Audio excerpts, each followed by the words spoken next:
ಮಕ್ಕಳಲ್ಲಿ ಕನ್ನಡ ಸಾಹಿತ್ಯ ಮತ್ತು ಸಂಸ್ಕೃತಿಯ ಕುರಿತು ಅಭಿಯಾನ ಮೂಡಿಸಲು ಇಂತಹ ಸ್ಪರ್ಧೆಗಳು ಪ್ರೇರಣಾ ನೀಡುತ್ತೇವೆ ಎಂದು ಹಿರಿಯ ಮುಖಂಡ ಶಿವರಾಜ ಅಲ್ಮಾಜೆ ಅಭಿಪ್ರಾಯಪಟ್ಟರು. ಕಸಾಪ ಅಧ್ಯಕ್ಷ ಬಾಲಾಜಿ ಅಮರವಾಡಿ ಮಾತನಾಡಿ, ಮಕ್ಕಳಲ್ಲಿ ವಿದ್ಯಾರ್ಥಿ ದೆಸೆಯಿಂದಲೇ ನಮ್ಮ ನೆಲ, ಮೂಲ ಸಂಸ್ಕೃತಿ, ನಾವು ವಾಸಿಸುವ ಪ್ರದೇಶದ ಹಿರಿಮೆ ಹಾಗೂ ಅದರ ಇತಿಹಾಸ ಅರಿಯಬೇಕು ಎಂದರು. ಪ್ರಬಂಧ ಸ್ಪರ್ಧೆಯಲ್ಲಿ 370, ಭಾಷಣ ಸ್ಪರ್ಧೆಯಲ್ಲಿ 134, ಗಾಯನ ಸ್ಪರ್ಧೆಯಲ್ಲಿ 80 ವಿದ್ಯಾರ್ಥಿಗಳು ತಮ್ಮ ಪ್ರತಿಭೆ ಅನಾವರಣಗೊಳಿಸಿದರು.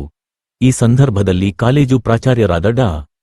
ಪ್ರೇಮಾ ಹೂಗಾರ, ರೇವಣಯ್ಯ ಮಠ, ಜಗನ್ನಾಥ ಮೂಲಗೆ, ಶಾಲಿವಾನ ಉದಗಿರೆ, ಸಂಜೀವ ಶೆಟಕಾರ, ರಾಜಕುಮಾರ ಡೊಂಗ್ರೆ, ಮಾರುತಿ ಗಾದಗೆ, ಯಶವಂತರಾವ ಡೊಂಬಾಳೆ, ಅನಿಲಕುಮಾರ ಕಟ್ಟೆ, ಸತೀಶ ಮಜಗೆ, ವಿಜಯಕುಮಾರ ಮೂಲಗೆ, ಆನಂದ ದ್ಯಾಡೆ, ಶಾಂತಾ ಬುಕ್ಕ, ಅನಿತಾ ಕೋಟೆ, ಅಂಬಾದಾಸ ನೆಳಗೆ, ಮಹಾದೇವ ಶಿಂಧೆ, ಅನಿಲ ಮೇತ್ರೆ, ಮಲ್ಲಿಕಾರ್ಜುನ ಟೆಕರಾಜ ಸೇರಿದಂತೆ ವಿವಿಧ ಶಾಲೆಯ 600ಕ್ಕೂ ಹೆಚ್ಚು ವಿದ್ಯಾರ್ಥಿಗಳು ಪಾಲ್ಗೊಂಡಿದ್ದರು.